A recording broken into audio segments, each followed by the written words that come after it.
We here with the first. What's not the first ever, but the first in the new revamped format. YMD R&B. Actually, it's just a fireside. I don't know. I'm tripping. I'm gonna get the intro down, but I'm your host, I guess, Tony Drifter, Tone, whatever you want to call me. And I got Keana Brooks on. You got a stage name that we should know? I don't want to. Well, on my podcast, I'm like your girl Keana B, but you can just call me Keana for real. Okay, all right, cool. We'll call you Keana, but when you get the t-shirts printed, you know what I'm saying, we'll have the whole. Yeah, I got you. Yeah. Cool. So a little background on why I'm here today. I just enjoy having good conversations with cool people. I don't think we really got to know each other like in college, but we was there around the same time. I guess I found your social media, and I just appreciate some of your takes, the music stuff. You know what I'm saying? So I thought it'd be a smooth. Of course. Heard your podcast. I like that. So I thought it'd be a smooth opportunity to, build both of our brands, talk more, and just have a vibe. So let me let you introduce yourself, what you want the world to know about you and all that. Wait, that was already introduction enough, but thank you. You sure? I'm sure you got some gems, you know what I'm saying? Some little, some fun facts, All right. But yeah, hi everyone. I'm Keana. I'm a senior at American University, the school that we both met each other at. I'm double majoring in communication studies and women, gender, and sexuality studies. But outside of my school stuff, I'm from a Baltimorean through and through. And like you said, I'm an avid lover of R&B, and I like to talk about music all the time. So I figured, why not put it in a podcast? So that's why I'm here today. I feel like to, have a fruitful conversation about what's cooking in the R&B scene today. So okay, I like the language. Okay, I hear it. Yeah, that's gang on communications. I didn't finish at AU, but I feel like I spent a long time there. So I might have to run in for a degree just. I was gonna say, right, honorary. Yeah. People at AU, I feel like that's honorary enough. Like, facts. I feel like I know a lot of people at Howard too, so I probably have an honorary Howard degree too. But don't let them know that. For sure, no, because they be. I'm not gonna go on Howard right now. Like, it's been a long time. The dust is set. No, I'm just kidding. Okay. Okay, but so you from Baltimore? Can you tell me about what it was like growing up in Baltimore? Like, you don't got to go super in depth, but whatever you feel like, Well, that's actually a funny question because I'm from Baltimore, but I was 7 and I lived in the city, and then I moved to the county when I was 6. But then when I turned 7, I moved to Texas. So I lived in Texas for about 4 years, and then I moved to South Carolina for 5 months. So I'm Southern too. Like, I got some roots in the South. Got a lot of family in the South too. But my family is from most of my family, the family that I keep in touch with, is from Baltimore. So when we left South Carolina, my mom was, oh my gosh, that was such a day. My mom was like, we're moving back. It was the middle of the school year. We're like, what? Like Baltimore? Out of all places? But we lived in the city for a little bit. We lived with some family until we got an apartment on our own. And we lived in the county for pretty much most of our education, but we always had a lot of family in the city. So we were spending weekends in the city. And then we graduated high school. My mom moved back to the city. So I've been pretty much there when I'm not in DC, even though that's where I live now. I'm spending all my time in West Baltimore, which is I don't know. I'm always hearing stuff like, oh, Baltimore this, Baltimore that. But Baltimore's always been home to me. One thing I never heard growing up was the accent until I got to college. And people say two. What are you talking about? I say that normally.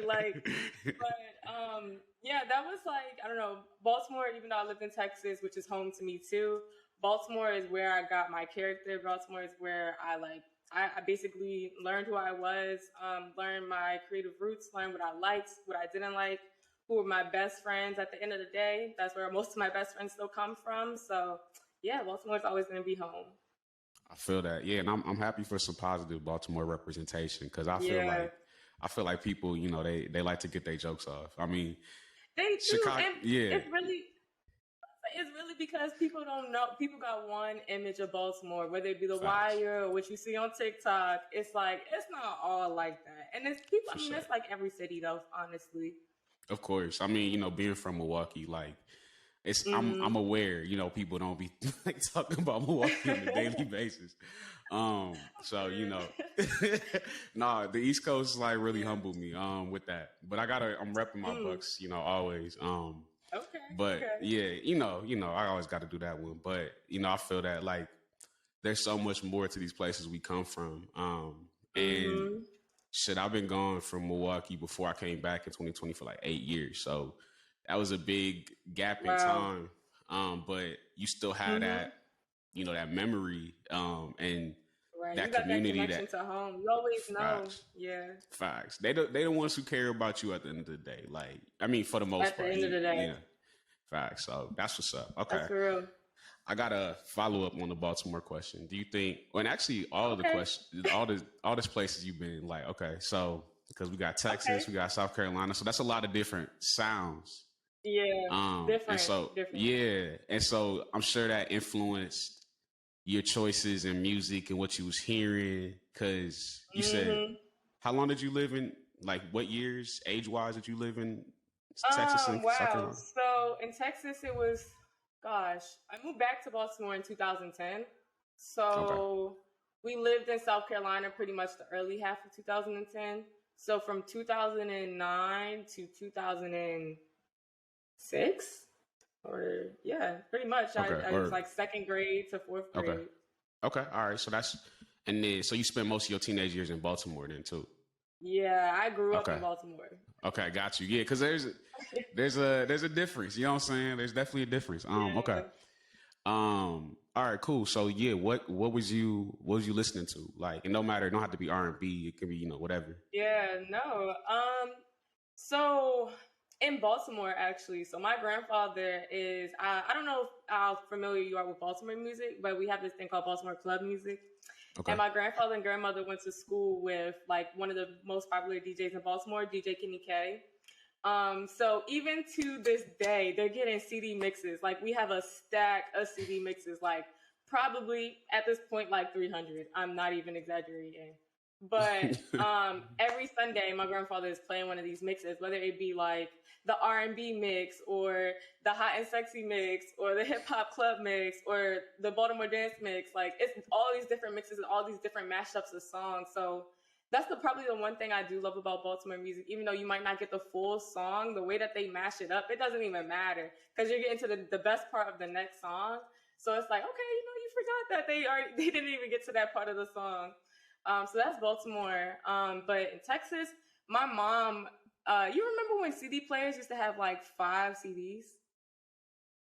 You like talking about the tower CD players? No, like in the car when the radios, you could put like 5 or 3 CDs in one Yeah, car. and it would shift between the 3. Yeah, that was cold. Yeah, we had a little stereo that did that. Yeah. Yeah. My mom had one of those in her car. And she was, I mean, obviously she was a driver, so she was the mastermind for the music. So the 3 CDs she always kept in rotation: Fergie's Fergalicious, Michael Jackson's Off the Wall, and then the first Black Eyed Peas album, which I can't remember the name of, but like the OG. Were 3 of the albums that probably like characterized. Sorry. No, sorry, it was a delay. I said the OG Black Eyed Peas album.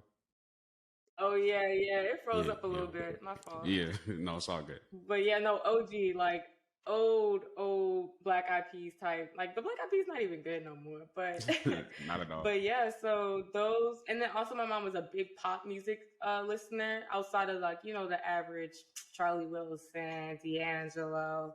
She loved pop music, so we were always listening to the pop radio. So like Haley Williams and Paramore became big early in my life, and so did Bruno Mars, like Chris Brown, like those radio artists. Like the radio kind of became a staple in our life. So like anything that was being played on the radio definitely became a part of like, even today, what I probably play. That's what's up. That's cool. Okay, that's cool.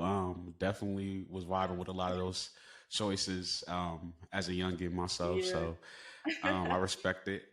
Cool. Was cool. Yeah. Oh, go ahead. I'm sorry. Mama has some good choices. Got you. No, I'm saying my mama has some good choices in music. I would not have been good. I feel that. Yeah, no, my early introduction to music, a lot of gospel, but a lot of R&B and soul, a lot of, like classics, you know what I'm saying? So it was, Yeah. it was always, it's always interesting because, like, for me, I found like hip hop later in my teenage years. Like, I would just download, this was, then we still had like, torrents and shit. Like, people weren't fully using Spotify. Yeah. Like that was when I was like a sophomore, junior in high school. So I just download like discographies of everything. Like literally whatever I just went on the internet and whatever hip hop artist I found. So my Google Play got shit from 1976 or like, to like 2012, like it was just all kinds of shit, Dang. So yeah, but no, I miss that era of music when you could. That's why I still probably now to this day download full albums just because of that era of having to download all the album off of like Bandwire or something like that. Facts. Give your computer AIDS in the process every time, bro. I'm sorry, that's disrespect, but okay, cool. It came in a little smoother. All right, so we back. We had some technical difficulties that we had to work out, but it's all good. Cool. So we was chatting about our musical influences and growing up and things like that. So let's get to the topic of the hour, which is who's running R&B right now. But actually, I kind of jumped the gun. I was so excited about the topic. We got a bunch of questions. So real quick, why do you love R&B? It's like, tell us more about that.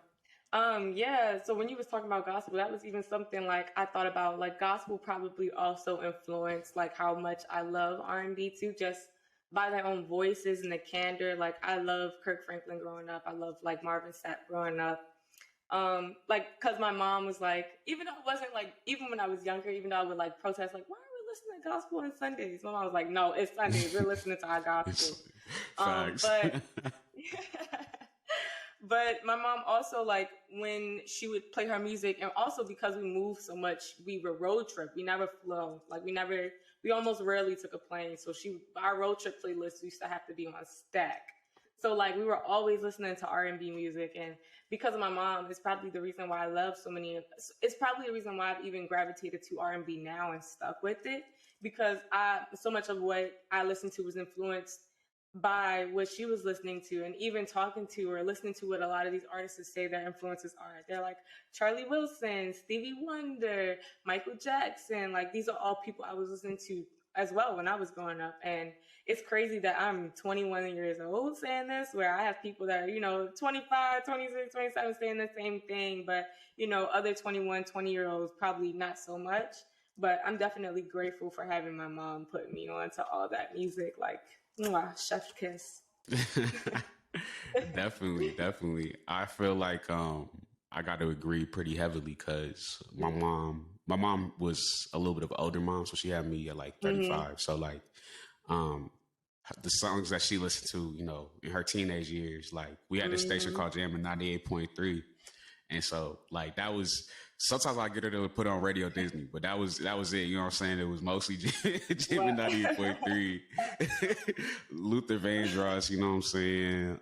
Stevie, of course, Lauryn Hill. What's funny, I've heard the miseducation of Lauryn Hill so many times and didn't know it was Lauryn Hill until I got to college. Like, was like, oh, that's Lauryn Hill? I didn't even know. I was like, I just like didn't know I was singing these songs, doing it, and they were like, you ain't heard this? I was like, oh, I heard this every day. What you mean? But the music just played. It wasn't like, oh, this is this. You know what I'm saying? So for the music, you just heard it. You knew, like Saturday morning, you heard the gospel, you heard the soul. You knew you was cleaning. You knew it was. You knew, right?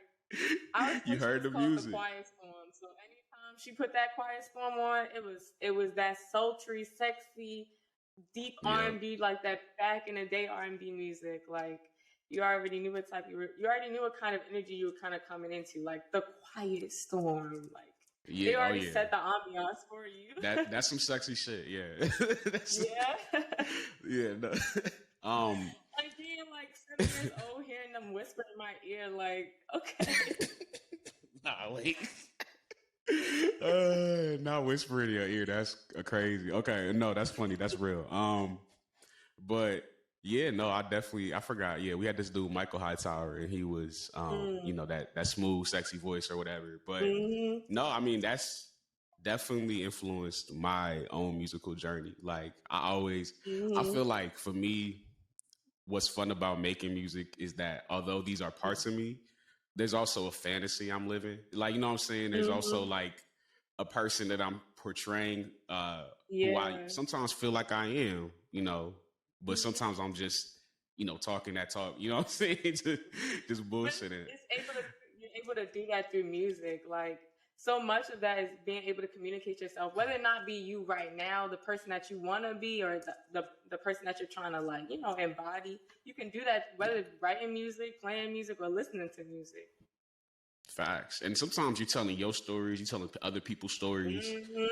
You're like the vessel, And so I love R&B as a genre because I feel like you said, there's a texture to the music, and it's rooted in experience. It's rooted in like real raw feelings. Not that like hip hop can't do that or pop music don't got those rock. Like every genre of music, in my opinion, is beautiful, but R&B is just something that's it's so black. It's so inherently black to me. At least like that's what I think. Like I feel like there are some really, great non-black R&B singers, but it's just, it feels so I don't know. It just still feels like a black genre.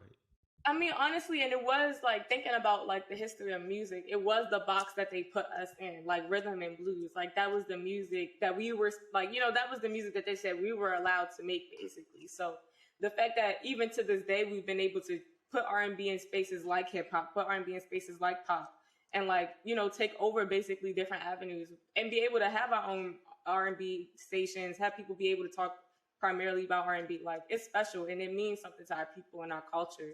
So, I think R&B is really, really important, especially for Black people. Like, and it is experiences that like as Black people we relate to. Like you can't always relate to hip hop. You can't always relate to pop, but you can relate to kissing somebody. You can relate to doing this. You can relate to doing that. So facts.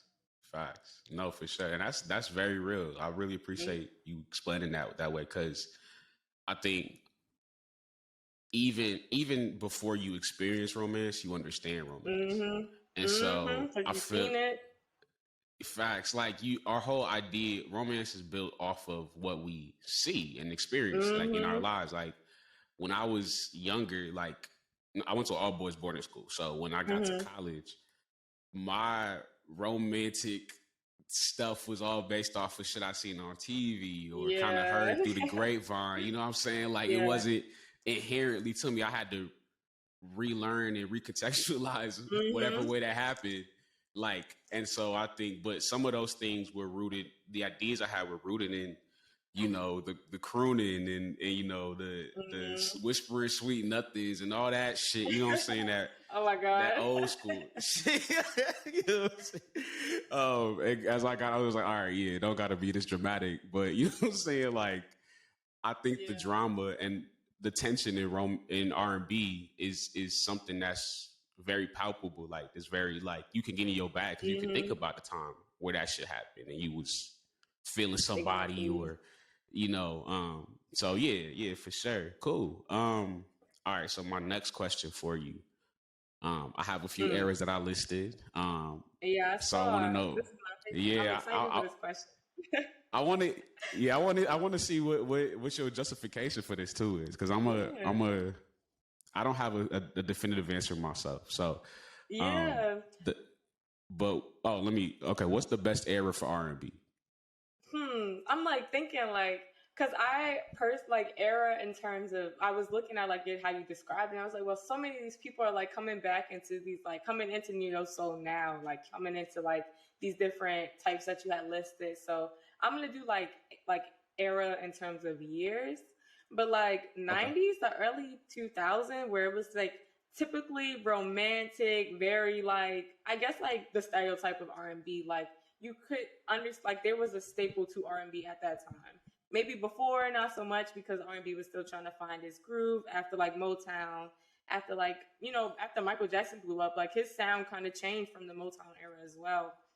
And he changed R&B for the better as well.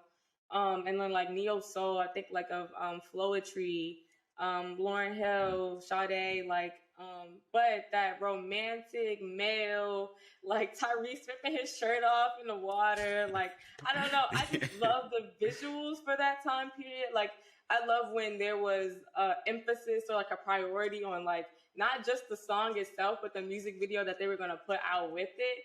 And like you could tell, like even like we were saying, like even if you hadn't been in love before, you've seen love, or you understood what they were singing about because they were visualizing it for you. Like even if you had not experienced it yourself, because I didn't even start dating until I got to college. Like that was something like it was just like, But I was watching rom-coms, I was watching TV shows, so like music videos for me was definitely oh my gosh, like Nicki Minaj's Your Love, even though it's not like an R&B song, like music videos like that like prioritize like the storyline, like I grasped too. So that typical stereotype R&B 90s 2000s, yep, sign me up.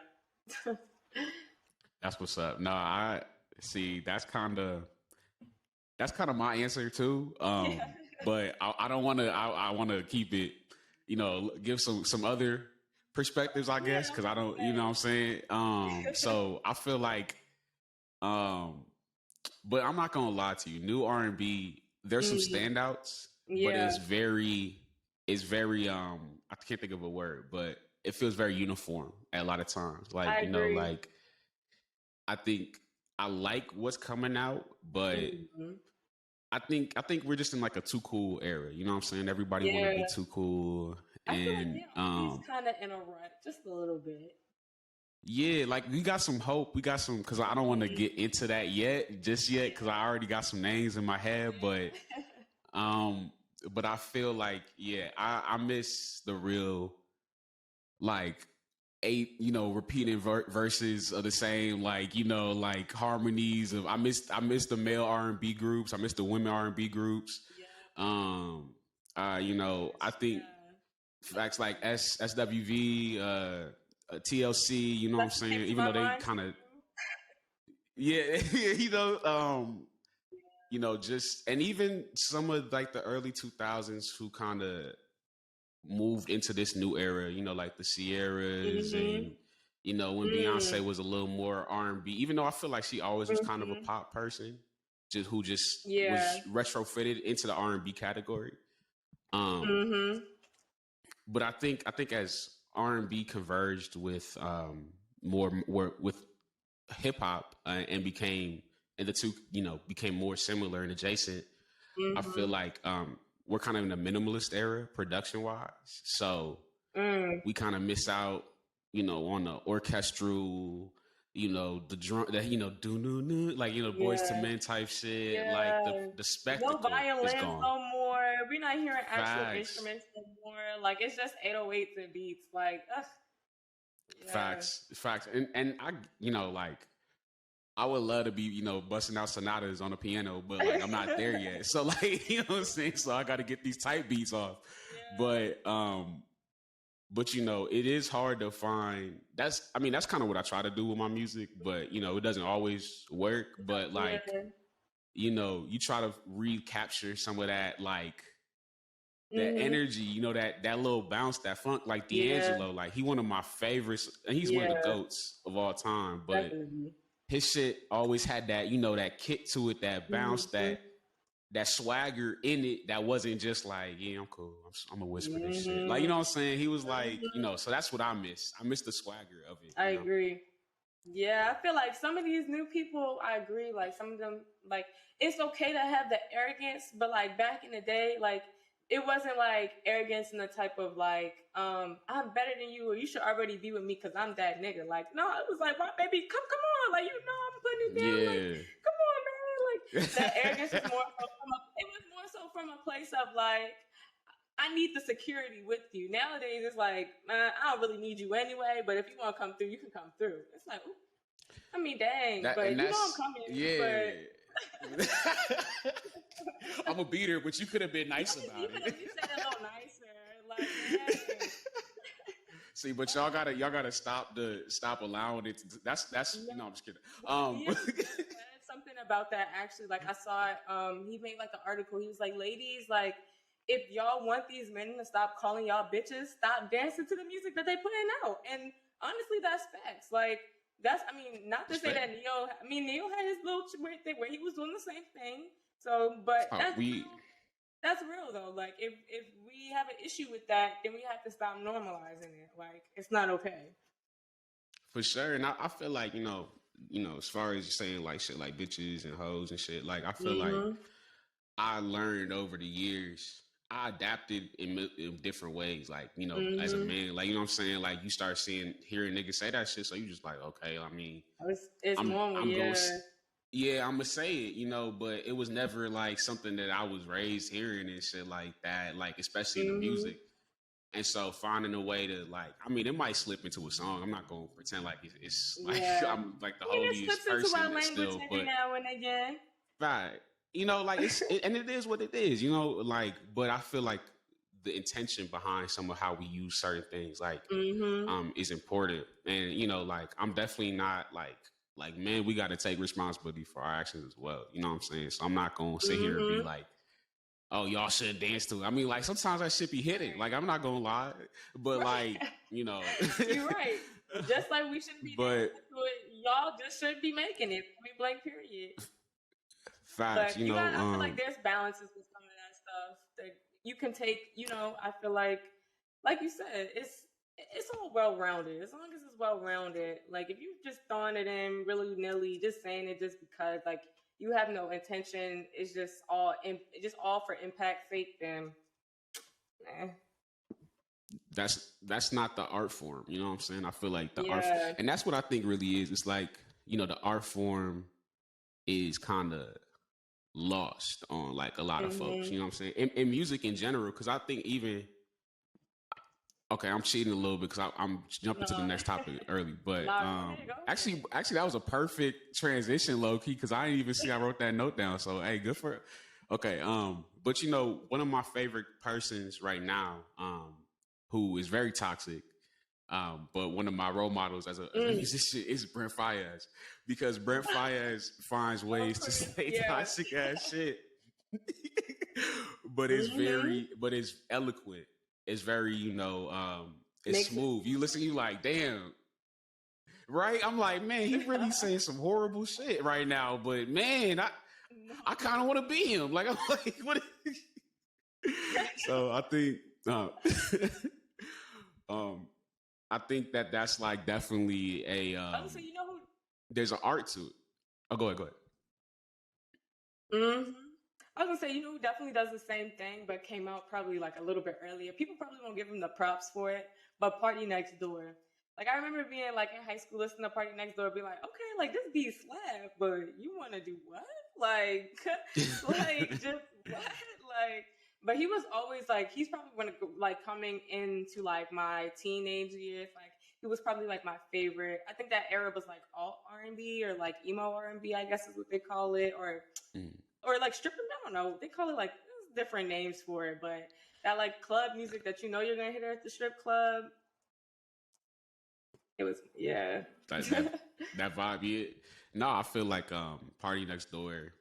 I just wish he could have got more consistent. He never really got to that place. Never really made it that far. I think, but some people are writers, and some people are producers, and some people are like, there's a whole, extra layer of stardom. Yeah, I agree. Okay, so he was a good writer, especially for Drake. I know Drake probably was happy when he secured him. Definitely. Oh yeah, that was all time like come up on Drake's part. Yeah. All right, so let's get into it because I already spoiled the fun a little bit. So but I had women first. So I want to say, and so the person who actually I slid in your DMs for this whole interview to start was this person, and Jasmine Sullivan. So I'm gonna just put her out there, even though that might be one of yours. Facts. Oh, and should have had it on lock for like, which is hilarious to say, probably the last 20 years, bro. Should have had that shit on lock for 20 years. Wow. Amazing talent. I remember Let It Burn probably came out when I was still in elementary school or something. Like, I remember listening to that on the radio. Facts. Bust the windows out your car. That shit was at least what, like 07 something? I don't know. Lions, Tigers, and Bears went platinum in my mama's car. I swear to you. That's good. That's funny. Jasmine Sullivan killing the game. Shout out to her. Even though she's probably not gonna see this for a minute, it's gonna blow up one day, but she's not gonna see this for now. But shout out, strong and steady. She got this. Facts. Okay, so who do you have for the women running R&B right now? So this, I'm just going this is not my person, but I'm gonna just say her name just to get her out there. But Summer Walker, she did her little thing with her two albums. Okay. She did her thing with Over and Still Over It. She definitely did.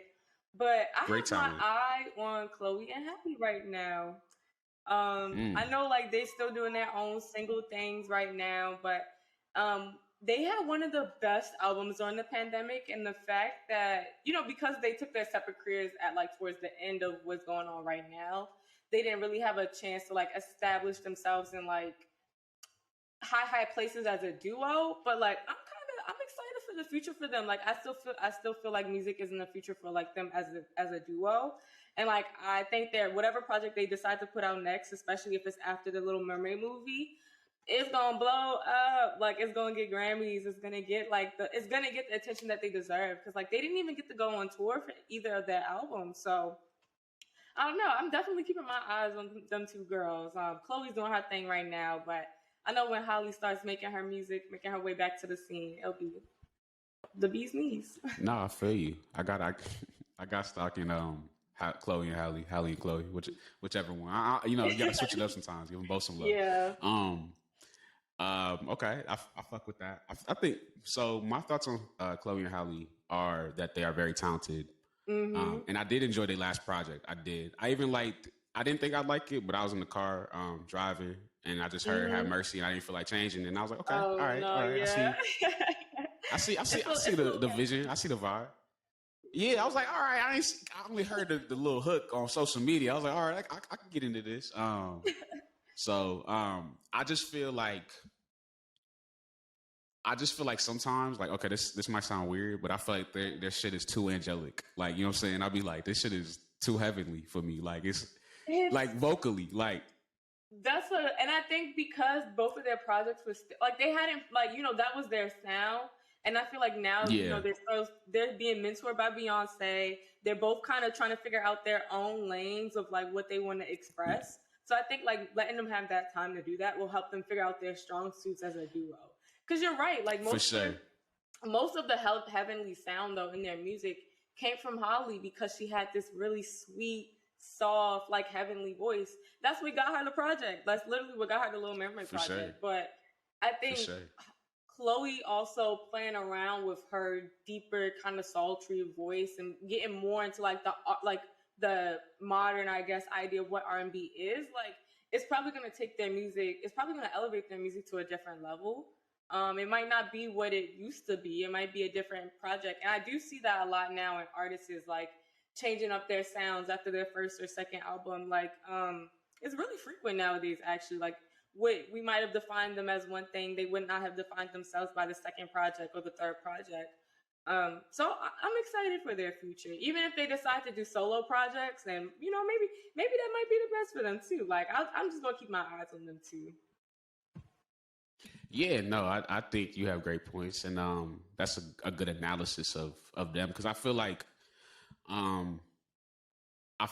everything you pointed out is something that like I might not have been able to say directly from my own mind, but it's like thoughts that as I'm listening, they all manifest. So for sure. Okay, so another person I want to just show love to, because I feel like the industry does her dirty, is Tiana Taylor. I like everything she does, to be truthful. Yeah, her projects hit. My brother is a big fan of her, so it turned into me being a big fan of her. But all her projects, like this industry definitely sleeps on her. Yeah, for sure, for sure. I mean, she's not. I can't say she's running it right now. She's even saying Mm-hmm. she's not doing it no more. But Yeah. I'm big on underappreciated artists. You know what I'm Yeah, saying? Like I really same. enjoy, those gems who are not, because Mm-hmm. we all know the role that colorism plays in the industry. We all Of course. know, like, different, um and just we're kind of in this airy sound. No shit. 'Cause I like Georgia Smith. I like Ella Mai. Mm. Like I like artists like that. Like, Yeah, they're but cool. Yeah. for them to be the face of R&B, Yeah, it's that's kind of really like, amazing. Yeah. yeah, like it's not hidden like the way some of these other artists are hidden. You know what I'm Yeah, saying? it's And giving industry plant. Not to say that they're facts. not great, but it's like, yeah, because I was actually put this on my list too, because I didn't want to. She already got a lot of attention, but her, like, she's Mhm. my favorite industry plant. No lie, like Oh, she, her is, yeah. Her is cold. It's definitely cold, but yeah, but definitely definitely in the same kind of bracket as like a little too. Some of her music is just a little too airy or just too like kind of not too pieced clean. together. Yeah. Where like R&B Yeah, is really not like that, like, or it hasn't been like that, or it wasn't like that. My interpretation of it wasn't like that. yeah. I definitely see her talent and enjoy her music. Mm-hmm. But it is times where it's kind of like you're not catching me where I think you might have thought you caught me. Like, and that's okay. Like Mm-hmm. it don't gotta be perfect, but um the things that she stands out at, she stands out pretty, like she shines pretty, like her Mm-hmm. live performances are always amazing. Amazing. Yeah. So, shout out to her, She's doing her obviously. I'm thing. trying to She's doing her thing. facts. The other person I want to talk about in the current era for women is Kaylani, because I feel like she be doing her thing. Like, She came up, and I will definitely say from her mixtape eras to now, mm, like her music and her sound has definitely defined. Like I feel like in her, like you can definitely hear how her music has changed too. Like she kind of came up in that SoundCloud mixtape era, just like the rest of them, and now she's like, oh my god, that last project was like, shoot, it was amazing. Like I could not stop listening to it. It was this I think the song she had with Lucky Days, like I can't think of the name right now, but that song, it was like on repeat for weeks for me, like on repeat. Like her talent, and you can hear it in her music, and her writing has changed a lot and grown a lot too. So I'm definitely giving that girl her facts. props. For sure, especially all she's gone through outside of making music and stuff. People been kind of just the internet gives people too much power to feel like they have Mm-hmm. say or control over people. Like, and I get that people should have a voice, but I feel like so many people don't learn how to not just be like dickheads like on the internet. Like, and I don't know like if there's Mm-hmm. a way to like curb that, but I feel for, it's why I don't necessarily look at like success as being famous, because like who wants a million random Mm-hmm. motherfuckers telling you suck every fucking day? Agree. Like, yeah, it's too Right. Oh my much. gosh. Because it's like I remember that. Yeah, I remember like when some celebrity. I don't remember off the top of my head, but some celebrity was saying like, as we see all, everybody puts the nice comments all the time, but it's those 3 or 4 mean comments that you might see that really tank yourself. So like, don't even give it energy. Don't give it time. So for Kalani to like, be doing her thing, still not paying it any mind, and also raising a beautiful baby, like I love that for her. Facts. I love that for them. Facts. So I got a few more, but I don't want to rush through it. Their names are popping in my head, and I'm like, all right, let me make sure I give. NAO is my vibe. Love her. Mm-hmm. Underrated, very underrated. She's really underrated. I Um, agree. I I think her have last project wasn't. Oh, go ahead. no. Go ahead. Go ahead. I was just gonna say I think her last project wasn't up to the standard that she had set in previous Mm-hmm. projects, but I think that I've never heard a bad project by her at all. I'm gonna say I have that project of hers where it's like where she put River. I think River was like a single. That probably was like the last single of hers I heard, but that was probably like last Mm. year sometime when she actually did a Okay, virtual yeah. show for AU or something. Yeah, that was really cool. Actually, that was Oh, that's great. cool. That's dope. Yeah, that was like really nice. She did like a singing bowl and everything for us. But yeah, she actually is really underrated. I wish more people would give her that like time of day and that that attention. But I also think she runs in the same kind of like maybe like the same music genre or sound as like Chloe and Haley, where it might be too airy and heavily for most people. But shoot, not for me. For I'm gonna sure. eat that up. Yeah, yeah, that's just cold. I love it. I love it. Especially when I'm in my bag and I'm sad. I'm like, yeah, let me throw some NAO on. All right. Probably the biggest person right now in R&B. I have to say SZA. Like, and maybe I'm wrong, but I feel like she kind of running shit right now. Yeah, she is. And honestly, I'm not gonna lie to you. I cannot listen to SZA no more. I can't. It's just like Ooh, that's a it's hot take. everywhere. I know. It's just I personally am like Yeah. if I tend not to download songs that's like on the radio or that like I hear all the time, just because I already hear it. Like but TikTok will run a song in the ground so quick. Not to say that it's a bad thing necessarily. Yeah, but I already, like Control was such like, it was such an instrumental album when I was like in high school. But now, like, to continuously just hear the songs chopped up and in pieces, it's like, oh man, I can't hear this anymore. You just made me feel old as shit. Stop. Stop. What was the song she just put out that was on TikTok that they like forced her to put out? It was like I hate. Is it the I Hate You? Yeah, that one. That was cool. That was cool. But I want her to get back in her. I know she's probably not as sad. Obviously, of course not. But I want her to get back in that Control bag. I mean, I feel like one thing about, and even though this isn't R&B, I feel like TDE takes a lot of time to make sure their albums are like amazing. And I have another TDE mate of hers who's like probably like one of my favorites right now, but I think the sequel is gonna be very strong. I don't know if it's gonna be better than the original, but I think it'll be very great. I hope so. Because if these are the Lucy's, they're taking their time. Facts. Yeah, like if the throwaway hits are smashes, then like at least and I'm not a huge SZA fan. Like I love Control, like, but I just it's cool. Like she's cool. Like she's great music. But no, I'm excited for that. I'm excited to see what she comes out with next. Like, and I know that all these girlies been like, oh, the project's coming, man. I'll see it when I see it. They want that tour money. That's the thing. Right, exactly. Hey.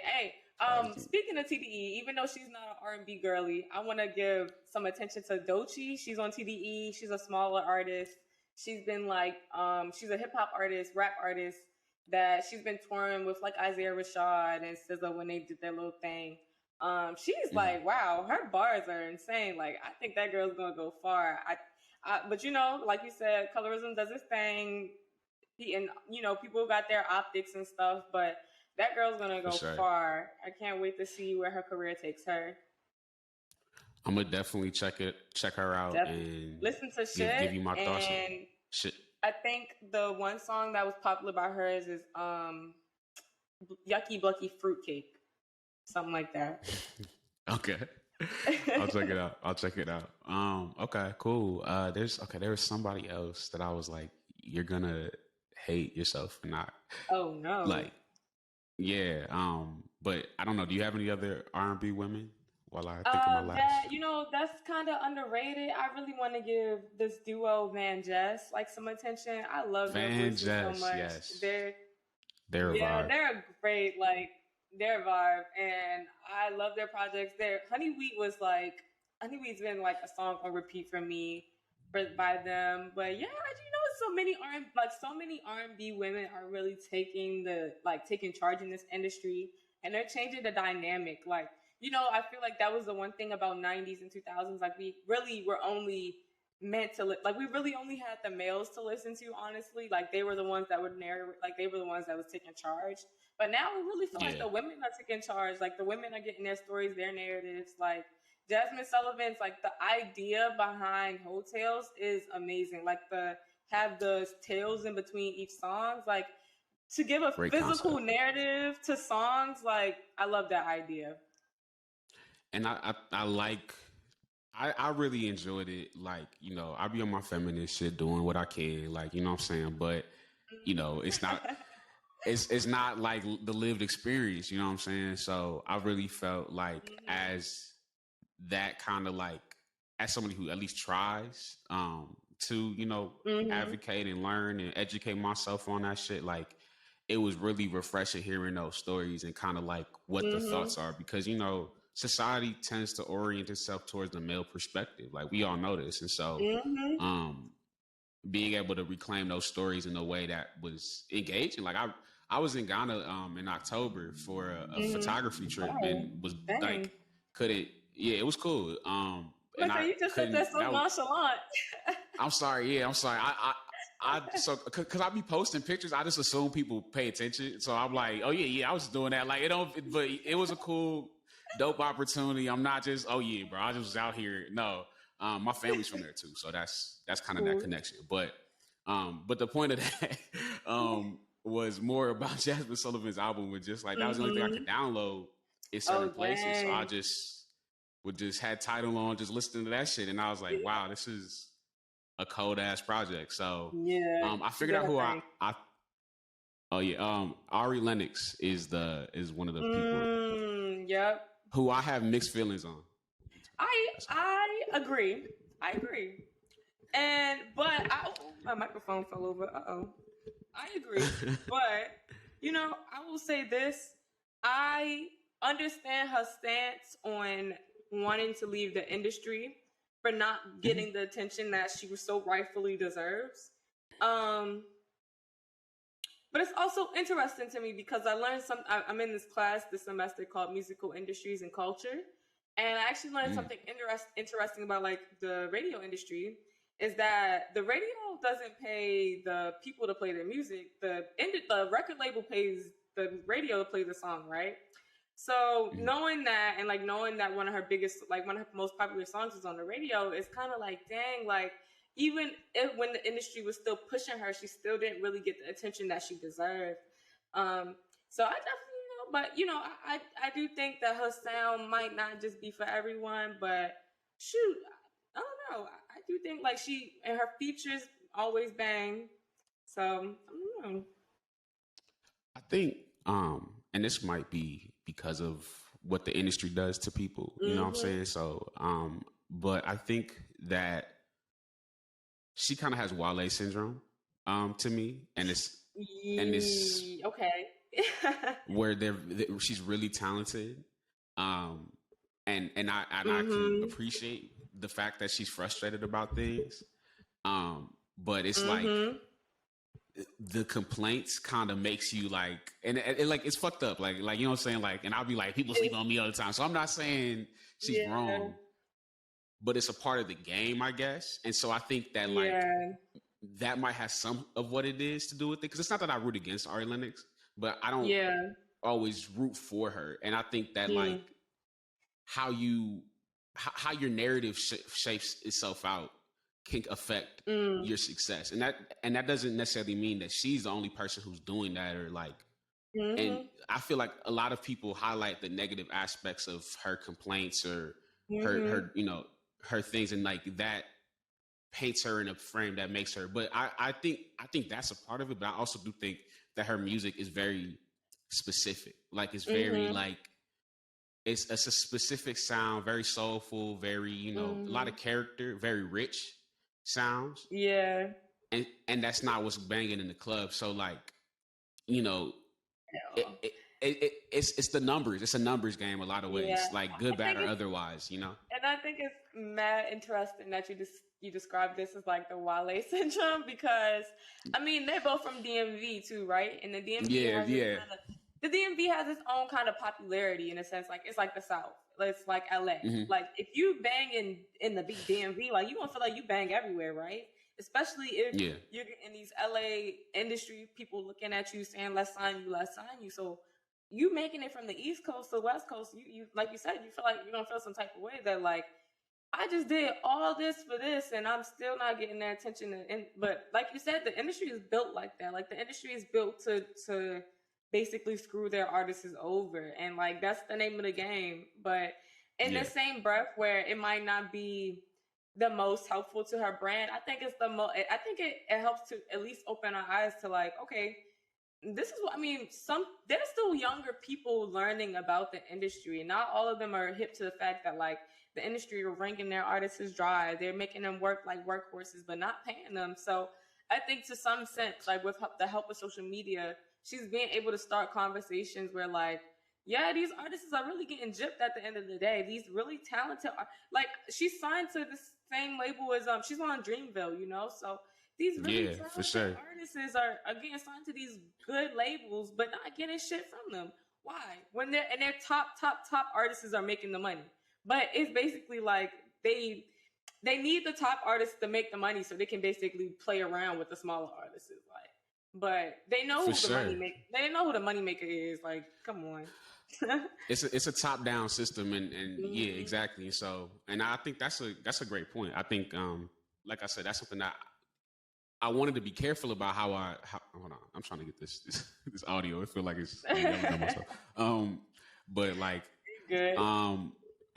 I feel like, you know, but you make a really great point. I'm happy that, because I want to be like a artist. I want to be in the industry, but what I've learned from my journey is that the ancillary shit is really what's going to start getting you the exposure, but also giving you the money. You know what I'm saying? You're not going to get money from the contract. And I luckily and unluckily found out at a very young age. So it was like, oh yeah, like they'll fuck you over. So like, I'm like 10, 11, somebody tell me this. I'm like, oh, all right. So don't trust the industry. Like, you know what I'm saying? Like, but there are a lot of people who you see $300,000 advance.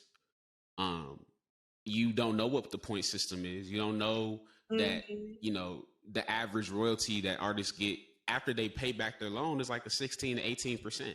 Yeah. Imagine making a song. I'm gonna say you still gotta pay half the people back. And then you get 16% for the rest of your life of a song you made. It's crazy. So, you know, I get it, and it's like the machine is dope if you was popping. If you're a Doja Cat, you know what I'm saying? If you are somebody who is extremely marketable, and you know, can do that, like you're gonna get hella shit. But even them, they're not getting, like, their hands not getting hit. They getting their money off of endorsements, off of brand deals. That's why you see all these crypto scams, because artists not making money from that contract. So they got to get their piece of this shit. Right, you know? They're doing it all the other ways they can. Because think about it, most of the time, while artists are making music, probably 90% of the time, 100% of that music, no, let me not. 99.9% of that music does not come out. Like, it just doesn't. No. So, like, they're not, while they might be in the studio and making the music, you gotta wait for it to be rendered, they're not getting paid for none of that. They're not getting paid until the sales are actually going out. They're not getting paid until the album sell out and stuff like that. But they concentrate towards sell out. But yeah. And that's what people, you know, whoever does end up watching this, like, if you in the industry, think about that. Like, you not like I'll say my sauce right now. I'm trying to start my clothing line. I'm trying to start, you know, my YouTube content, you know, and just build up from there, and then have the leverage, and that's not easy to do. I'm not saying that like, oh yeah, I'm gonna just do that next year, but like, I got a blueprint, you know what I'm saying? Because it's really bullshit. And if you don't come to play with some money, with some people, with some numbers, of people who are ready to invest in you as a fan group, who are already, hey, I got 100,000 TikTok followers, 50,000 of them listen to me every month. You go. If you have, and talent ain't even really what they're looking for no more, especially, and you know, we in a whole different kind of field of the conversation. But you know, look, we could get, maybe we have to do a follow up, but we could get into it, like, you know what I'm saying, like, because that's the industry as a whole. Because there's so much to talk about just in that with the whole, like, I don't even want to go much further into that. I'll let you. So let's. Is there any last? Just anybody I missed before On the Anybody who's women's low key. on the women's side, on the I have two people that's kind of low key on the women's side. Maria, I've been listening to her Yeah. music through like day one indie Apple Music playlist or something, but I found her. She's kind of in that same sound as Umi, and I didn't mention her. Oh my gosh, I'm gonna say this next. But same sound as Umi, Chloe Haley, Cash Page doing her thing, Oh yeah, she's doing yeah. her Love thing. Cash Page. We don't give her her props, but she is also one of those people. To me, it's just kind of like she lets her music kind of speak for her. She don't really speak. She don't do too much talking. Like her presence isn't about her social media presence. It's more about her music. And she's also another artist that does a lot of great features. She's cool. And then Sure. Alex Isley of Isley Brother fame. I think she's the daughter of one of them. Her and Jack Dine, amazing duo, iconic duo. Every track they put out is on repeat. So yeah, Alex Isley and Jack Dine, keep doing y'all thing. I hope y'all stay friends forever. Please stay in touch because y'all are really, really doing some crazy things.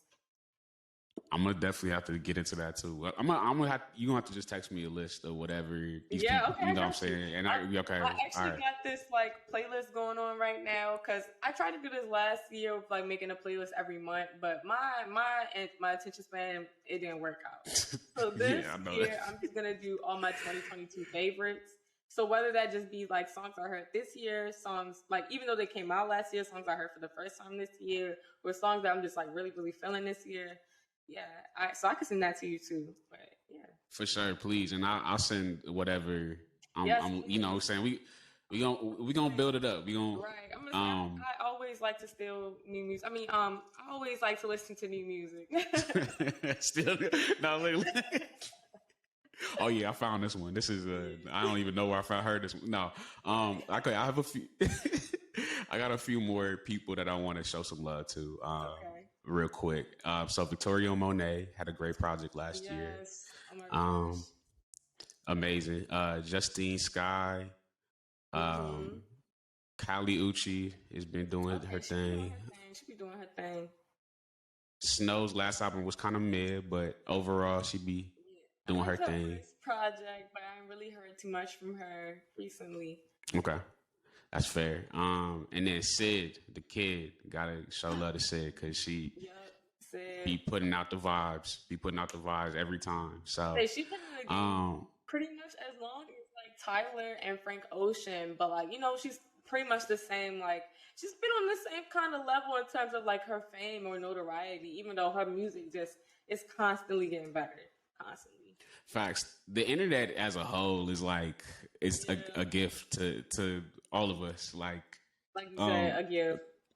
Yeah, Steve Lacy. Like, come on. Like, oh my God. Amazing guitarist. Okay.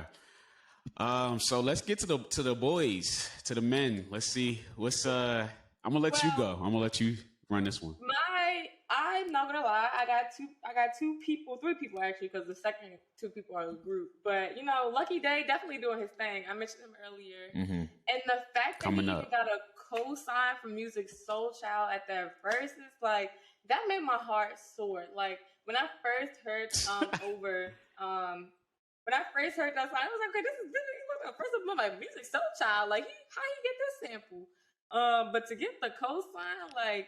That to me, like, it basically was a signal that, like, even the old heads are, like, kind of ushering him into this industry.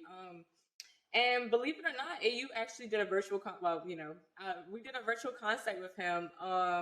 And first of all, amazing performer, like, goated. Like, I convinced my mom we're gonna go see him in DC live. Like, that's how goated.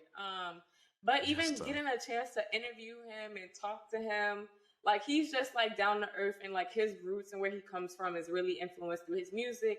A lot of what he used to listen to is influenced through his music. Like, his musical inspiration was, like, 3 Stacks, like, Charlie Wilson, stuff like that. So just all around, like, his music speaks for the person that he is. So, like, I really connected to that. I love when, like, your brand is your art, basically, like, yes. And then the other people doing their thing right now is Silk Sonic, Bruno, and Anderson .Paak. Like they are actually like they're bringing back that Motown sound of R&B, and I love that. Like they're actually doing their thing. I had an interesting conversation, or I was listening to a podcast. I don't be talking to people that much anymore. So I can't remember. I smoke too much. I don't represent no more. But wherever I heard this, they were saying, I like the sound. I do. And I did. I like Anderson .Paak. He's on my list of people. Bruno, been killing the game. But I was listening to a podcast. Okay, I remember now. It was a good one. It felt like I was there in the room. But but they were like saying how they kind of want to get to the sound of like this era and like that what's new and what's going to progress. And so I do love what they doing. And because they even talk about the Weeknd's last project, even though he hasn't been R&B, and he was never really R&B, but he's pop kind of. Yeah, but he did that whole last Dawn FM, great project. I love the concept, enjoyed it. But kind of like once again that 80s synth pop, which I love. I really enjoyed that whole sound and like the pop star aesthetic. But that's the only thing with it. I'm kind of just like I like it, but been there, done. What do y'all got? What do y'all got? Like, you know what I'm saying? Like I know y'all can make that sound sexy and dope and amazing. It did, but what's that new?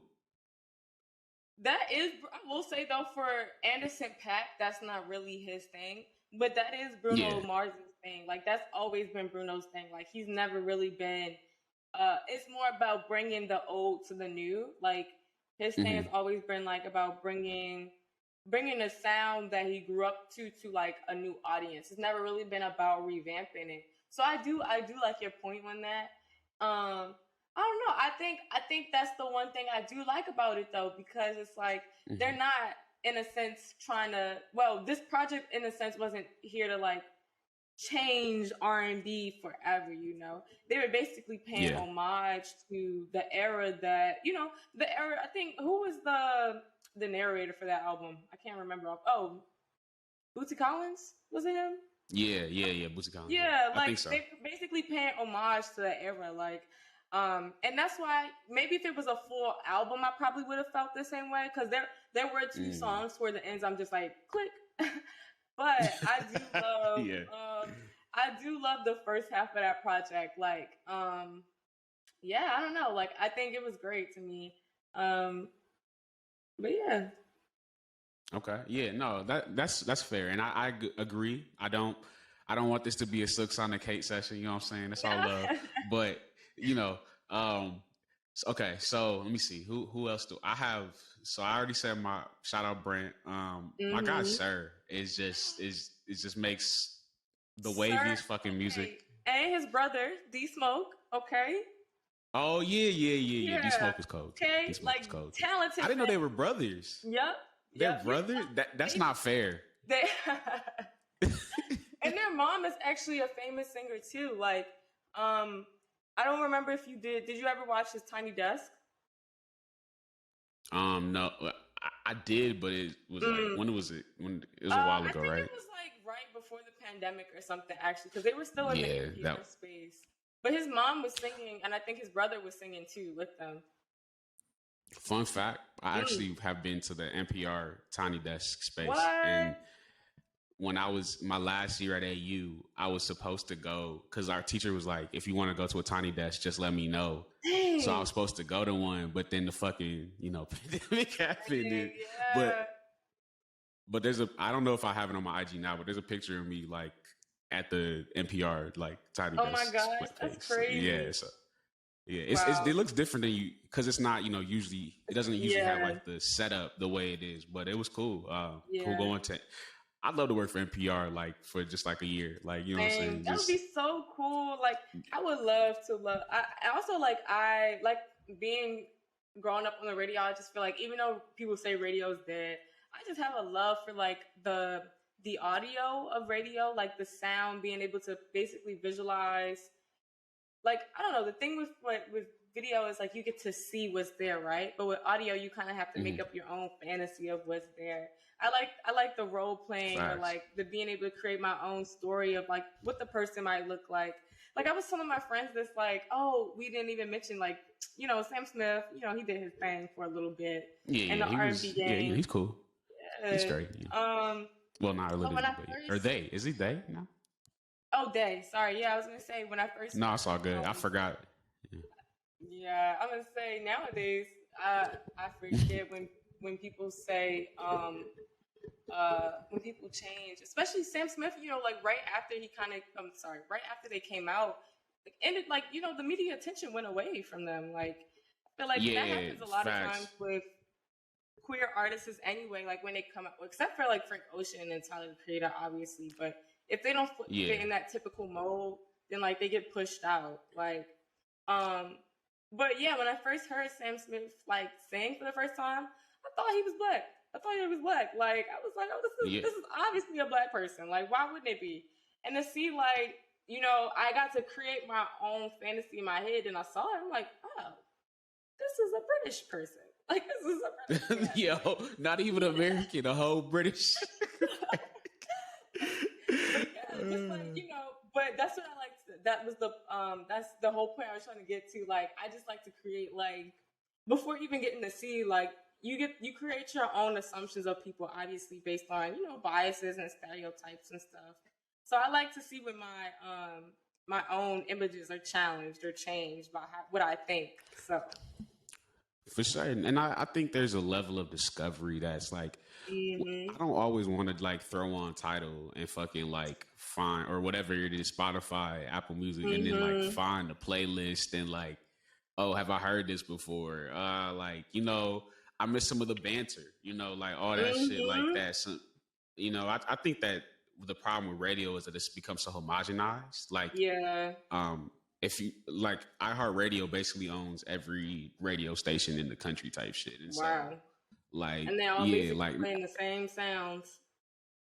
It's like a rotation of 8 songs, and then you just interchange one of the songs out every 2 weeks, you know, a couple hours. Yeah, you'll say, 2 weeks, really, like not even. So I think I would love for radio to have a resurgence, maybe like.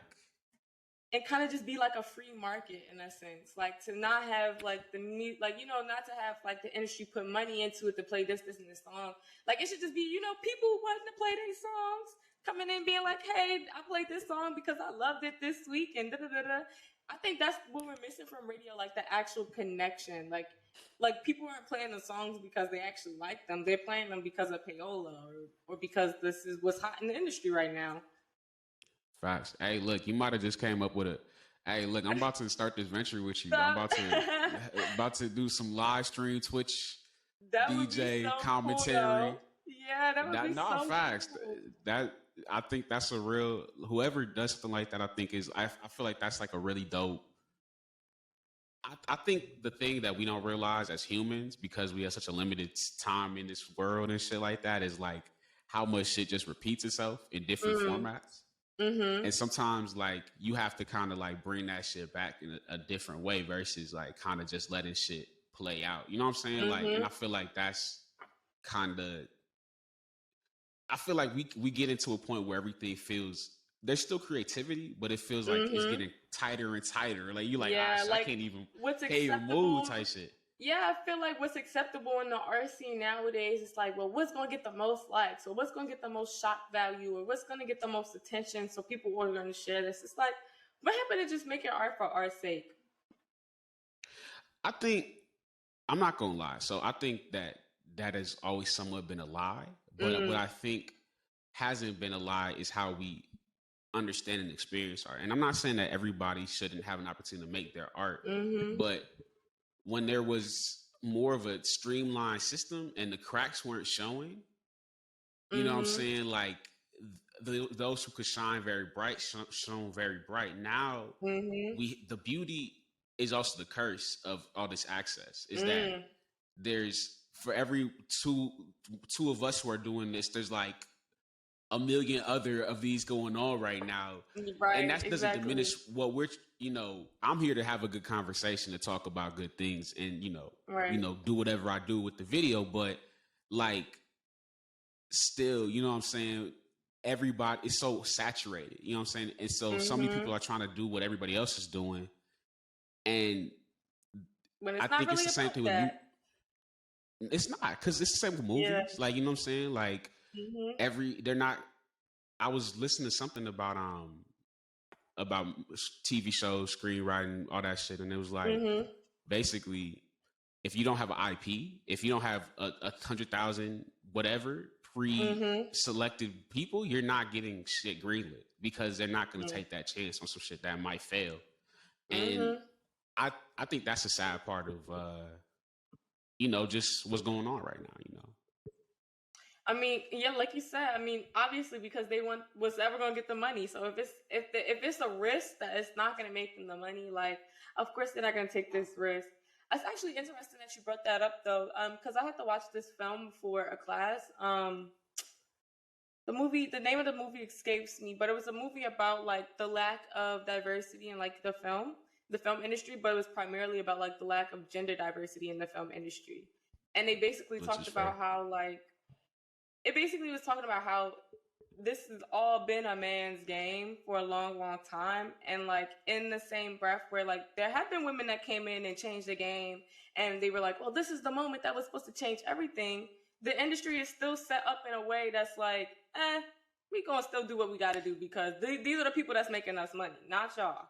Like they see that, they see that women-led roles are making the most money when they do come out, but 9 times out of 10, it's like 1 out of 10 still. So like, okay, yeah, that one movie with that one female lead and director did make $100 million, but that don't speak to the other 9 movies that just came out this year. So it basically, they met with the statistics and they keep pushing, they keep going, but they do what they need to do. It's the same thing with the music industry. So like we said, these higher artists that are they're higher ranked in these record labels. Of course, they're going to be the ones that we hear from the most, because the record label are pushing for them to make the money so they can basically play around with the little artists. Because if they don't make them no money, then it's okay, because they still got the big artists at the end of the day.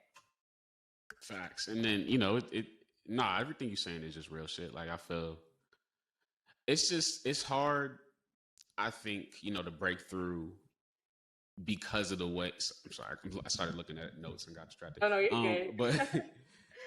But yeah, no, I definitely, it's unfortunate that there isn't more chances being taken, because, you know how it is when you just find a new artist and you're like, oh shit, this is like cold. Like this is one of my new little favorite people. But I also think what the streamlining and what making everything the same, and, like making it a singles based industry and things like that, is now I enjoy when I get caught up in the album, but like people don't make albums the same way no more. Like people don't do concepts.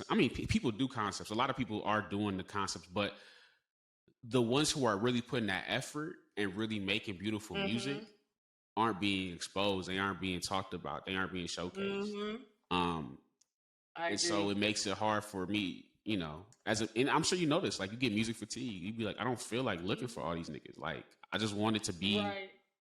I want it to be right here. there. Like, why can't, like you said, like, why can't I just hop on a radio station or go to a playlist and have my friends be like, dang, I like these 3 songs this week, and here's the songs I'm going to play, so just listen to that. But also have a break where it's like I'm having a conversation or some commentary in the mix of it. Yeah, I think like us, we're in a sense where we're like content overload. Like we're in this overstimulated world now where we're constantly being hit with content. Like we have no choice but to look at it, and even if we're not looking at it, we have no choice but to ingest it, because if we're not looking at it, our friends are still talking about it, our parents are still talking about it, our cousins are still talking about it. So like you said, like I don't know, I don't know where I was going with that point, but I just think like taking that into mind with like the R&B industry, like nowadays, like us, when we're going back to that idea of like it's kind of in a rut. Like I don't want want to constantly be hearing the same thing. Like, yeah, I cheated on you, but now I'm back this week, and it's the same. It's the same story over and over again. It's no real concept. There's no real art. Like, I think the last project that I really liked, and this is actually like another underrated artist of mine, a project that I really liked that was like an EP was like Destin Conrad's. Like, people might not like the interlude idea or aspect of an album, but the conversations that go in between the songs have something to do with the next song or the story that he's trying to paint, even if there's no visual aspect to it. So I really, really appreciate that. And that EP was great in my opinion. No, I think that's very real too, because I feel like I don't know. I feel like music albums are like little worlds, you know what I'm saying? Like audio worlds, and I'm just in your world for an hour, you know, or 45, whatever the time frame is, you know, and so it's I can understand, like, I have a hard time just wanting to drop singles. Like, I always be wanting to drop projects, even though I know, like, people sometimes go hear it. But I'm kind of like to the point where even though I'm working, you know, on that single strategy, it's like I just want to have people experience this story, and I want to tell a story. And I think the sad part about this shit, because, you know, like, as we're saying, content overload, both of us are trying to figure out content and making it, because that's a part of whatever our dreams are, you know, like, it's still like, damn, like, I don't want to just be making shit to make shit. Right. And for sure. I think that facts. And I think that's just a big part of what we hear now. Is like, okay, like, yo, I mean, R&B is not this way. It's really, I think emblematic is the word, but I'm not sure. In hip hop more so, because it is such a much more fast paced kind of like get these bars off kind of environment with hip hop. I feel like R&B, you can take time with it, but still it's the same stories. Like you said, it's the same slow percussive beats. It's the same breathy sounds, or the same I'm not shit songs. And sometimes I'll be like making music like, man, bro, you can be happy, bro, because you're really not this sad, bro. Like, what happened to that? Like, there's like, I don't know, maybe that's like another thing in my, I don't know, even in my own playlist. Like, I'm like, dang, where the happy music at? Like, it goes between like crying or like, I don't know, I be going between like Mac Ayres and T Grizzly. Like, those are two different people. Like, I just feel I don't know what the happy songs. Like, why can't we just enjoy the day that's outside in the sunshine and stuff like that? Can we? Facts. No, I feel like, because one thing about early R&B, early whatever R&B, is that it had a bounce. Like, you was like, I'm about to go do some shit today. Yeah, I'm like, okay, let me go wake up and drink this coffee. Like, you know what I'm saying? Like, this shit be like, let me stay up till 4 a.m. and be sad. Like, you know what I'm saying? Like, we need that balance, you know. We don't, and also, like, I get that sex is a part of everyday life. I get that cheating and shit is a part of people's stories and shit like that. I'm not saying that you can't tell interesting facts, you know, but for me, it's like, I'm gonna be honest with you, the way that, like, I'm a weirdo in like all things relationships. Like, I can't figure it out. For me, I feel like the most important, most exciting part of that shit is the buildup. And that's what I love about R&B is when you feel that tension, when you feel that, like, I agree. Oh shit, what is this? Like, and I feel like that's what R&B's missing. There's no tension. It's just, like you said earlier, yo, pull up. If you want, I don't care. I'll hit somebody else up. Like, damn, like. And you know what? And that honestly is like a reflection of like the stuff that we're talking about, like, just in general, like, outside, remove what they're talking about in R&B. That's what we're talking about online. Like, when you see dialogue and discourse online, it's not like, oh, I just had like a good date with my person, or oh, I just had a good experience with this person, even if they're not like a romantic relationship. I think that's one thing. Like, we have a binary with how we see love nowadays. It's like either relationship or nothing at all.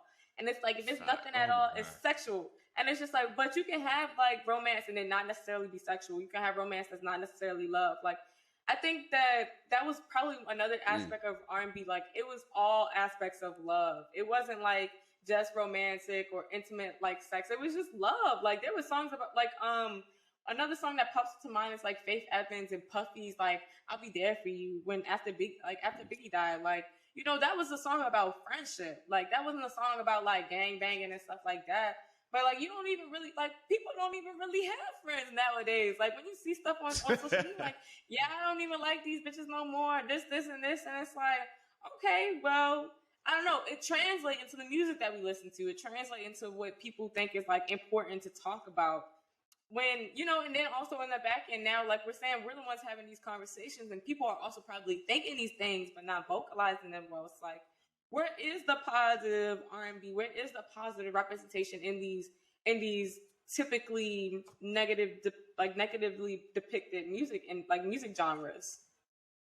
For sure. Yeah. And, you know, I think that, like you said, also along with this being the zeitgeist goes back to that merging of hip hop and R&B, where like, and I don't think that's a bad thing necessarily. I think melodic hip hop is really dope what people are doing with merging that part of it, but I think it's the cost was R&B. You know what I'm saying? Like, because I mean, even as like, I mean, I have like men on the list for the R&B that I, you know, obviously the Frank Oceans, you know, the I said like I had a list and I forgot all the names, but you know what I'm saying, like Chris Brown is somebody who has been a staple of R&B, but I'm not gonna. I mean, all of his other issues aside, like from a musical standpoint, I appreciated Chris Brown probably also because of the other issues, but when he was younger, and his sound, because I feel like the sound that he has now is kind of my problem with the industry. Like it's not really, it's R&B. Like, you know what I'm saying?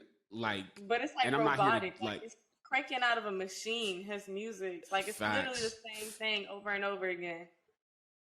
I haven't heard a Chris Brown song that doesn't sound different to me in like, or sound the same to me in like 5 years. Like it probably since all bleeds together. I will say Liquor was probably my favorite song from Chris Brown when I was like in high school-ish.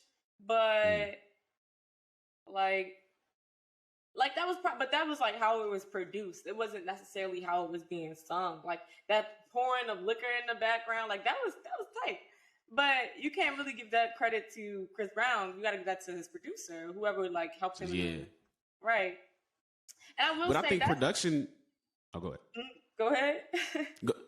No, I was just gonna say that production is a part of this conversation, though. It's a part of what the producers are working. The producers have been working. I want to take this second right here to give the producers their props, because even though the artists, because a lot of the time the artists aren't even being able to write their own songs, they're getting songwriters delivered, you know, stuff like that.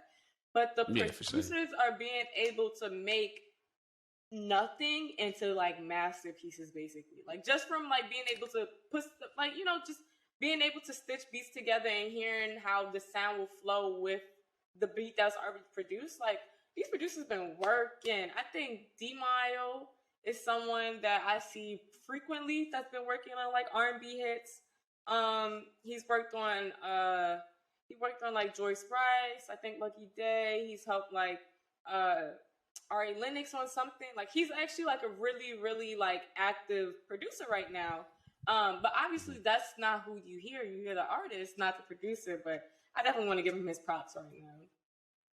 For sure. No, definitely. I think, engineers, producers, everybody like that. Like it's a process. And that's what's fucked up about the music industry too, to be honest with you, is that, you know, I saw, you know, Kanye has been I don't even really want to talk about Kanye too much, but I'll say this. I saw some stuff about, you know, the way he treats his engineers for Donda and things like that. And like, I will say this, as I'm a calm dude, like I have a calm vibe, but like I get really spazzed out and like tight about shit. Like when I'm thinking about my fucking plans and executing shit. So as we all do, but I'm just saying, like, I understand that it's sometimes you got to like snap yourself out of that kind of like, okay, so y'all fucking with me right now. Like, you know, like, yo, relax. Right. Like this ain't training day, my nigga. Like just chill the fuck out. Like, but I feel like for me, like that shit is part of the job for so many engineers. Like one of my boys, I don't think he's like, hey, he loves his job as an engineer. He got a new position in New York right now that he's doing. But that's dope. I think that, yeah. Shout out to CJ Shallow. That's my main engineer at 82. You know, all that good stuff. But he, we talk about this and joke about it all the time where it's like, you know, artists come in there like, yeah, bro, hey, make a little, you know, a choo-choo sound, bro. Just make a choo-choo sound right here at like minute 4. Like, what the fuck does that mean, bro? What is a choo-choo sound? Like they be making magic happen like on the regular. And so there's so many parts of the music that the casual, and I don't, that's why the casual fans, like, you know what I'm saying? But like, I feel like as much as I love these artists, being somebody who's developing artists right now and like working with different creatives and shit like that, and like I'm still trying to develop myself, like it's like, yo, there's a lot that goes into this shit, from even getting people confident enough to sing well on the mic, like and you know, yeah, people make jokes about SZA's pronunciation, but I'm telling you, some of these niggas like I'm like, put the mic to your fucking face, bro. Like don't, I can't hear you from this far away, bro. So scared of the mic. Like, dang. They're like, I don't like how it sounds. I ain't mix it, bro. Like, sing it first, and then like then we'll put the auto tune on and shit. Like we'll jazz it up, but you gotta, and you know, I was there too. Like that's why I be annoyed, because I'm like, nigga, I've been here. I know this already. Like, but there's so much about it that like I feel like people lose sight on. All right, so I feel like we have had, even though we didn't really get too deep into the R&B, are there any R&B guys that we ain't shout out? I feel like we kind of slept on them a little bit, but it's cool. They'll be all right. Yeah, I'm not gonna lie to you. I feel like I honestly do try to listen to less male artists too, just because I feel like that's what's playing so much nowadays. Like, so I do necessarily try to like give more attention to my ladies. But I will say, I got three other male guys. Rini, I heard his "Meet Me in Amsterdam" song just randomly on YouTube. It's cool, and he got a song with Wale. It's cool. He's coming, and I think Masego. Even though I don't know if I would really define him as R&B, I love what Masego is doing. Like, he is someone also that's creating projects, like not just like beautiful music. Yeah. So what would you classify Masego as? I don't know. Like, I mean, he does have a lot of like, I don't know, because I will say R&B and soul, to me, they have been like conjoined. Recently, they've been taking like a little bit of a space away from each other. So I feel like he's more of a soul artist, not really R&B. But yeah, I don't know. Okay, what's your you're giving me more follow-ups. What's your distinction between R&B and soul? I feel like R&B and soul. Well, R&B and soul were two of the same things, honestly, because like, you know, these are defined as Black genres. But to me, I feel like soul is what separates R&B from just being like about sex and intimacy. Like, soul music could just be about your White Famous. That's the problem. He thought he was full on White Famous. I was like, nah, buddy. You got some ways to go. But from an artist caliber perspective, like, very great artist. From a like not being a dickhead perspective, I can't really give him that love. Can't really give him the valet card for that.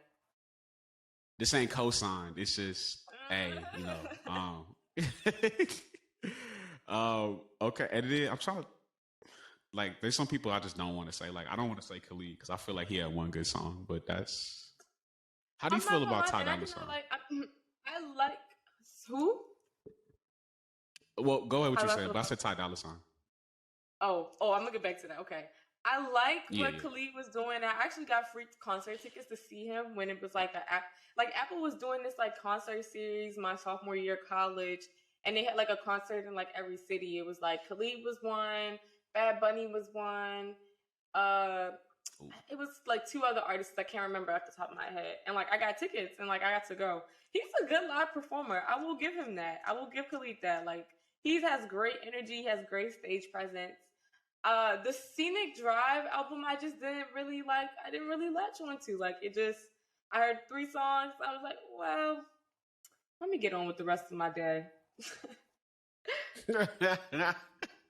All right, that was cool. That was a nice little thing, but I'm gonna fuck with you. Yeah, but Ty Dolla Sign. Okay. Ty Dolla Sign is the feature artist king.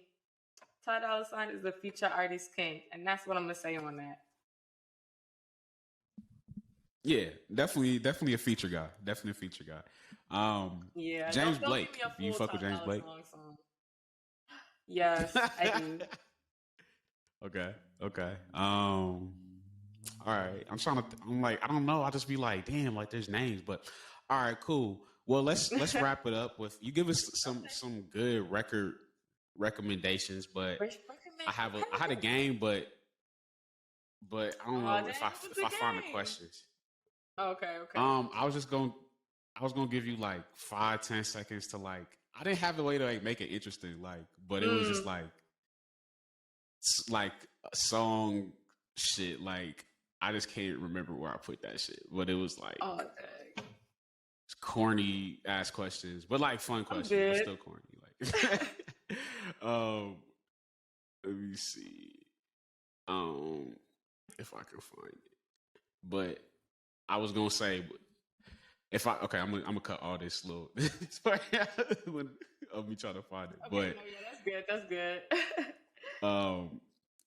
But let me see, because I feel like I wrote it in my notebook and I didn't bring my notebook downstairs, so it's all okay. Good. But it was just like questions like wedding song and like wake up morning song, like you know what I'm saying? Just yeah, like so I could think of some questions real fast, but I want to do the record recommend. Like, give me like two need to hear it. Don't gotta be new. Don't gotta be just whatever, you know. Years. Oh my gosh, I wrote them. I wish I wrote them down. Okay. I got some. So for my guys, I'm gonna say this is a new artist kind of coming out. He signed one Love Renaissance. He's like, that's the same label as Summer Walker. Eli Derby. Oh yeah. He got a song I listened to, Gaslight. Great. And he has another single that's out too. I haven't gotten a chance to listen to. But Gaslight is like, I don't know, it kind of reminds me of like that old kind of like Chris Brown, like that bounce, you know, like I don't know, that song, it kind of got a bounce to it and it's all cute and stuff. So I'd be like, oh, Gaslight. I don't know, I like it. And he's a younger artist too. I think he's like 19 years old. I think he's coming from Georgia, so definitely, I would definitely give him a look. But for my ladies, I gotta think on this one. Wait, let me look up a song real quick on my Apple Music. For my lady, right? I'm like, gonna say, that was on my playlist. Let me see. Sorry, I should have thought about this. Oh, I don't have actually, I don't have a song off the top of my head, but Alex Molly, I think that's her last name. She had this project. It was an EP. She has like really green hair, so when you look her up, you're gonna see. But that whole project, it was on repeat for like 3 weeks for me. Great. I definitely give her some attention. Okay. All right. Cool. We're gonna put these in the next playlist. I'm trying to think because I'm looking at my playlist too. Right. I'm trying to see what stuck out to me. Oh yeah. One other person I will say is Tiana Major 9. She's had a little attention from like being in soundtracks and stuff. But she has this album called At Sixes and Sevens, and it's basically filled with like mantras and affirmations, but also her music is like her songs itself is just like storytelling. She's a great singer and songwriter actually, so definitely give her an add to the playlist. Give her an add to the. All right, got you. We put a little graphic with the little title recommendations. Yeah. Let's see. Okay, so I'm gonna throw it back. Because you brought up Music Soul Child, and that was one of my favorite guys. So I'm gonna hit the Mary J. Blige Music Soul Child. If You Leave, it was a smash in like 2008. So that's my throwback. And then I'm gonna do one that's Kind of current. breaking I up a just little haven't been bit. listening to like a lot of. All right, so we back. I think this is the last time we'll have some technical difficulties. Hopefully. All right, so we got a little speed round. So I'm gonna give you 45 seconds because I added an extra question. Okay. So, and the prize is the fun of you know what I'm saying? Just bragging rights. You know what I'm saying? Yeah, but it's not even like a next time I'm have trivia, but I can't I didn't have no good questions for that. So this is all personal choices. Oh good. All right, and excuse me if they're like corny ass questions. I just was like trying to get this shit. All right, timer, 45 seconds. Let's hit it. Oh, you know what I'm gonna do too? I'm gonna put a little graphic too. I'm saying all this shit I'm gonna do, and it's just gonna be. All right. All right. So let me get myself extra. Okay. All right. Here we go. All right. First question: wedding song. What's a wedding song? Oh shoot. Brown. Wait. Why did I freeze? Oh god. Look, I gotta take a clock up. All right. Wedding song. All right. Can We Talk by Tevin Campbell? Okay. Get You Through a Bad Day song. Moon by Amira. Okay. First date, you in the whip playlist. What's the first song you gotta be on the playlist? I used to always play this song by Mac Ayres and Zach Burrow called Needs. Okay. Needs. I just got a position, got an A celebration song. Get the shoot. It's a oh, Where the Bag At? Oh, City Where Girls. the Bag At? All right. We kind of out of time, but it's all good. Let's do. See, look, you heard the alarm. It's all good. I'll figure out the format next time. Okay. Underrated classic. Ooh, underrated classic.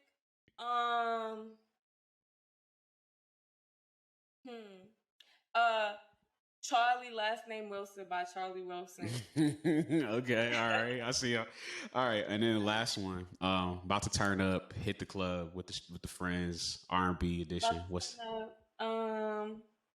about to turn up with R&B edition. Getting ready. That's a good question. Right now, it's really any Lucky Day song off of his Payment album. Like all of them are kind of like funky and upbeat. So like any of those songs probably. Okay, cool. All right, well, I think that's about it. You know, I think we done talked about a lot of dope things today. I really appreciate you. I was like, should I play? But I was like, no. I don't even have the answer. But I'm happy that you were able to join me today. I look forward to hopefully doing more of these. Thank you again. For sure. And you know, I don't have a sign off thing, so I guess that's just take it easy. You know what I'm saying? Y'all be well, and until the next time. All right. I want to say thank you for having me again. Cool. Oh, of course. Thank you for being, like I said, being willing to come on. Because like random ass you want to do like a 2-hour podcast? Facts. But cool. All right, this is Tony Drifting. We out. Stay blessed.